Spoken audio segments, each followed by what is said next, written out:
just a really great temperate climate and place to grow food. We have a natural environment that has an ability to be abundant.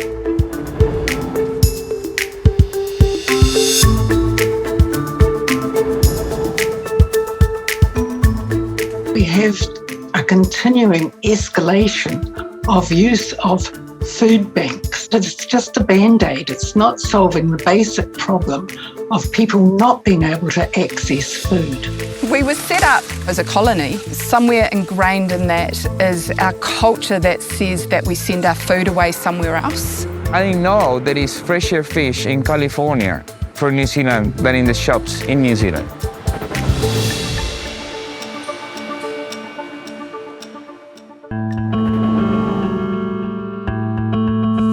The food farm is a 16-acre small farm here in North Canterbury. I'm saving some seed for next season. We feed an extended family here. Nadia Lim, eat your heart out. Hello, beautiful.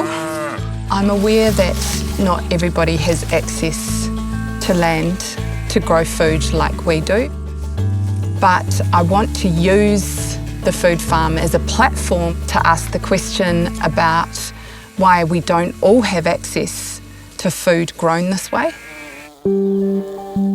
I'm Angela Clifford. I'm the leader of Eat New Zealand. Our purpose is to reconnect people to our land and our ocean through our food.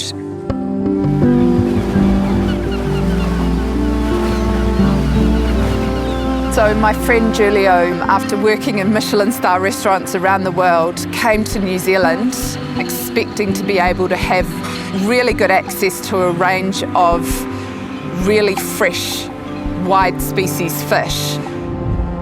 When I just moved into Lyttelton, I started wondering, where can I find that fish? I had a restaurant. You will think that you can find it here in the marina, in the harbor. You see boats, you see fishing boats, and then you wonder where the fish goes. Start find out that it goes to a place in the central city, a selling auction place. And then when it gets sold, it gets exported, most of it. Like everything, most of the fish gets exported, and then whatever is left is just sold in New Zealand. It was never 6 hours old. It was always minimum 24, 48 hours old fish. And that was not what you expect from an island country.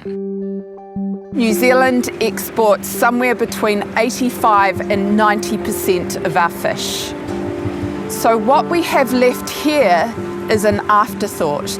You know, every fish shop in New Zealand has a big poster with 50 different species, you know, all New Zealand fish, and I never see it. Where is skywings, scampies, where is octopus sometimes, or super fresh squid?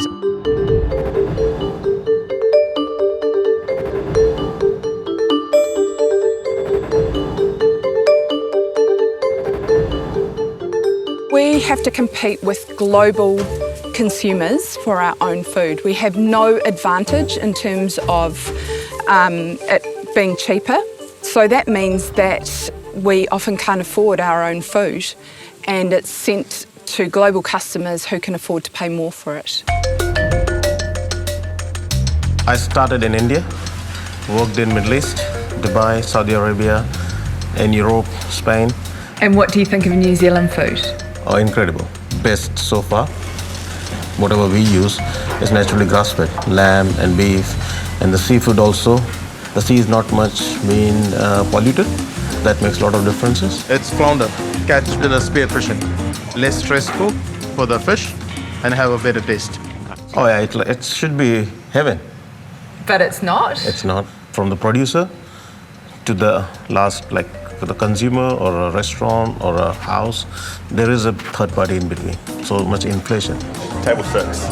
What I find it in Christchurch, a lot of fast food and a lot of takeaways, but that end product is not made in New Zealand. Everything comes to how much they earn and how much they can spend buying a $10 burger, $5 burger. At the same time, if you get something, a lettuce costs like $7. And if you have better quality of food and more accessible, people can buy that. When food is really expensive, then processed food is cheaper.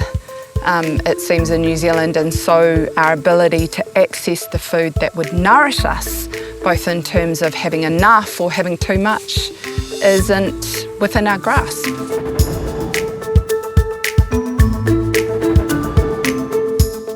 Very few people have a good diet in New Zealand, and that's shown by our high levels of cardiovascular disease, stroke, diabetes, certain cancers. Our hospitals are being stretched with the result of this poor well-being of people. That's why people get sick. A lot of the really good food gets exported, and what we import is rubbish. Hey, piggies. These girls are about 10 to 11 months old. So we're a totally free-range farm. All of our pigs live outside. When they're out eating all sorts of good things, there's lots of good flavours that they distribute in their fat. This is excellent quality pork. I mean, this is how pigs more or less used to be farmed. You know, intensive pig farming is a modern, recent thing. New Zealand imports the majority of the pork that we consume. It's anywhere from 60 to 80%. Why is that? It's cheaper. You know, New Zealand doesn't have any sort of subsidy system, whereas a lot of European countries do. The New Zealand farmer has to adhere to some of the highest animal welfare standards in the world, yet we're importing pork from countries that have significantly lower animal welfare standards and animals that it would be illegal to farm that way here. You don't really know what you're eating. We're importing a lot of the lower grade products. I mean, why do we import kiwi fruit from Italy? We are what we eat.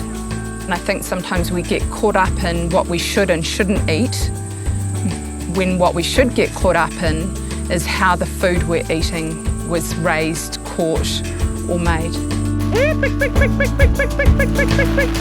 Can you be a local pig farmer selling your pork to the people down the road because you've killed it here? We are not able to kill the animals on our farm and process them here directly and sell direct to the public. We have to fit in within the regulatory framework of New Zealand, MPI framework, which basically means we need to take our animals to a registered abattoir. The bigger producers in New Zealand, we effectively have to fit into that system, and all of that adds to complexity and cost and makes it hard and expensive for us to do what we're doing. It'd be great if we could, you know, offer the people, you know, farm direct, great quality meat, but it's just at the moment, it just doesn't make sense. The really good food that keeps us well will be found in places like this. When did you pick this? This morning here. Just can't get fresher than directly from the farmer to the eater. They're really starting to become a lot busier. We've worked out that places like this are actually cheaper than long chain distribution like supermarkets. So the more places like these community markets thrive, the more markets there will be, the more community there will be.